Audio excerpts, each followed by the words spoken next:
Assalomu alaykum O'zbekiston. Xoni qaranglar. Sal qolmasa, meni ham shunday aybdor qilib yuborishadi menimcha. Jahongir Latipov xoni ifloslagandir. Xullas, sizlar bilan gaplashadigan vaqtimiz keldi. Sababi bir haftadan beri asab yo'q, uyqu yo'q. Bu yerda onam yig'lab qo'yaptilar, Jahon nima bo'lyapti, nimaga bunaqa qilishyapti sani deb. Bilasizlar, men har doim hazilga yaxshi atnashganda bo'lganman. Hech qachon menga hazil qilib vayn olishganda, yo'rayni kulgili hazil bo'lganda men har doim podдержка qilib, hattoki vaynlarni o'zim akkauntimga ham qo'yib yuborardim.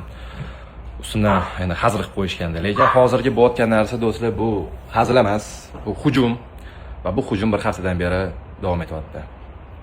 Javob bermayman, ahamiyat bermayman desam, qarasam undan battar qilib yuborishyapti va bir xil odamlar afsuski bu narsaga ishonishyapti. Xullas, menga bo'lgan ayblovlarni poyma-poy hammasiga o'zim javob berib chiqmoqchiman. Birinchisi, meni Azroil qilib ko'rsatishyapti. Oddiy odam Azroil bo'lib qopti. Menimcha biz shunaqa zamonda yashayapmizki, Azroil bilan, haqiqiy Azroil bilan oddiy bolani ajrata olmay qolishibdi. Ikkinchisi, davlat odami quloq deyishyapti. Xullas, birinchidan boshlaymiz. Mana Azroil sifatida chizib, Jahongir Latipov chizishgan, keyin Ulug'bek Mahsumovga eshikni taqilatayotganini chizishgan, shu Sanjikka bo'lgan muammolarni menga bog'lashyapti. Birinchisidan boshlayman. Jahongir Latipov bilan intervyu olganimizda hokimlikdan ketgan edilar va menga hech qanaqa yomonlik qilding, yomon bo'ldi demaganlar. Bir yaxshi bo'ldi, malades deganlar. Hech qanaqa zarracha ziyon yetkazganim yo'q. Shuning uchun ularni bu videoda tasvirlash ham xato. Ikkinchisi Sanjar bilan intervyu olganimizdan keyin ancha taniqli bo'lib ketdi. Juda ham taniqli bo'lib ketdiki, biza даже atnashaniyamiz oramizga sovuq tushdi. Sovuq tushganiga qaramay, men uni yomonlik qilganim yo'q. Hozir bo'layotgan muammolarning sababi u o'zingizlar tomosha qildinglar, qanday nima bo'lyapti. Meni hech qanaqa zarracha o'tga aloqam ham yo'q va hozirgi kunda ham даже nima bo'lganini ko'rib, rostni aytsam unga rahmim kelyapti. Sababi bolasi bor, adasi yaqinda olamdan o'tib qoldi. To'g'ri, xato ish qilgandir, lekin o'rganning ustiga tepgan qilib, men ko'raman bir xil bu yerda kulib qo'yyapti, xursand bo'lishyapti, odam qamalib hayoti barbod bo'lib ketayotgandan menimcha bu sal noto'g'ri narsa. Uchinchidan, Ulug'bek Mahsumovga eshikni taqillatayotganmishman, sindirishga ularni. O'sha odamlarni zakazi bo'yicha. Do'stlar, men Ulug'bek Mahsumov bilan adashmasam 8 yildan ortiq tanishman. Ular bilan 4 ta loyiha olganman, ikkitasi rus tilida, ikkitasi o'zbek tilida. O'shanga agar men qanaqadir yomon odam bo'lganimda, men bilan gaplashib ham o'tirmasdilar, loyiha ham olmasdilar. Agar men loyiha olganimdan keyin odamda muammo bo'lsa, ertasiga muammo, bitta loyihadan keyin muammo bo'lardi. 8 yil ichida odamga hech nima qilmadi. Nima keragi bor? O'zini yo'lini qurayotgan, siyosatga aralashmaydigan, dinga aralashmaydigan odamni unaqa yomon ko'rsatib. Men bilmayman. Oddiy qilib aytganda, endi ko'ryapman, polniy zakaz bo'layotgandan oldin shu mikroblogerlardan boshlandi, kommentariyalardan boshlandi, keyin hamma Telegram kanallariga bu qo'yildi. Endi mana Instagramda akkaunt egasi yo'q, publiklada mana shu kreativlarni endi ko'ryapsizlar, u rasmni ham yasash uchun vaqt kerak-da, tushunasizlar? Shularni yasab qo'yilyapti, nomimga dog' tushirish uchun. Endi meni Xudoga shukr, har xil odam ko'radi, lekin tadbirkorlar baribir kritik fikrlash rivojlangan ularda va ular tushunib yetadiki, что meni bu yerda hech qanaqa aybim yo'q, men oddiy odamman.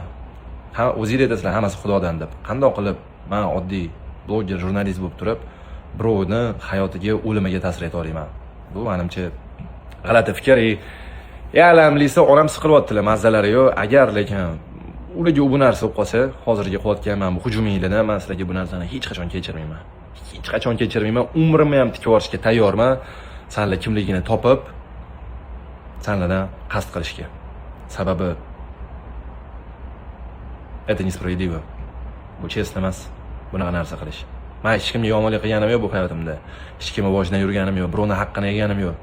Men ertaga hayron qolmayman, senlar ertaga passiv qilib chiqarsalaring o'sha SMIlarda, что Jahongir Latipov narkotik iste'mol qiladi, yo boshqa yomon narsalarda meni ayblab. Shuncha katta odamlar bilan intervyu olgan bo'lsam ham hech qaysidan yordam so'ramaganman. Hech qaysi menga kelib, "Men bunaqa narsani senga men sovg'a, men bu pul senga" degani yo'q. Hammasini toza mehnat bilan ishlab topganman.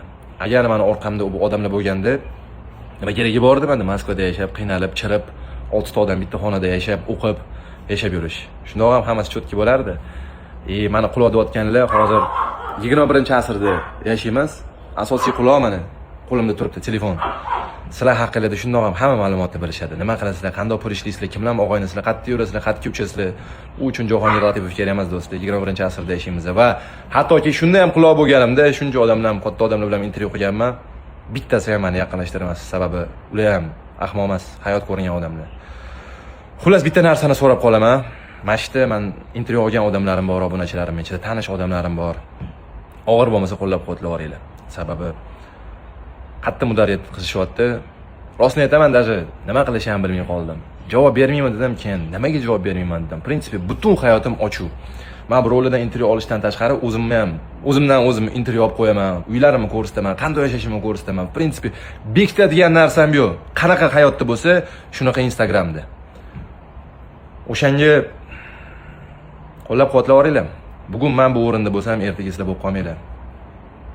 Menimcha bu davlatda normal ishlab, birovga yomonligi bo'lmagan odamlar bunaqa sindirib tashisa, bilmayman. Nima kutyapti bizani unda kelajakda?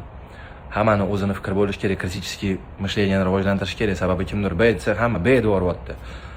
Oldin bitta tarafga eshitish kerakki, ikkinchi tarafga eshitish kerak va o'zingiz fikrlab xulosa kiriting. Bu kimdir yomonlab chiqishayotganda, uni yomon deb hisoblamang sirasi. Bu faqat menga taalluqli emas. Nimaga bu yomonlashyapti? Qayerda buni yomonlab chiqishyapti? Buni yomonlayotgan odam kimlarni o'zi yaxshilab chiqargan deb fikr yuritinglar. O'shanda har doim aniqini bilib olasizlar. Meni qo'llab-quvvatlab, hozirda mana podдержка bergani uchun katta rahmat. Juda ham xursand bo'ldim. O'zimdan Gerakla yasayotganim yo'q, haqiqatan ham siqilib yuribman bir haftadan beri. Настроением yo'q, holam yo'q, uni ustiga eng yaqinlarim juda ham qattiq men uchun siqilyapti. O'shanga полностью bilan gaplashib, hammasini endi tushuntirib yuraman, sababi birinchi napadeniya qilgan haq bo'lib qo'yapti. Lekin unaqa emas. Hammada o'zining pravdasi bor va hech qaysiligi mana shunaqa situatsiyaga tushib qolmaydi. Ancha bir приятный narsa emas ekan va nohaq bu narsa ayblanganda двойне неприятно ekan, sababi hech qanaqa bunaqa доказательствоsi yo'q. Meni yomonlaydigan narsasi yo'q-da. O'shancha ham o'ylab topish kerak. Mayli, gap yo'q. Mana shunaqa gaplar do'stlar, tushuntirib o'taydim sizlarga. Mana tushundinglar, eshitdinglar degan umiddaman.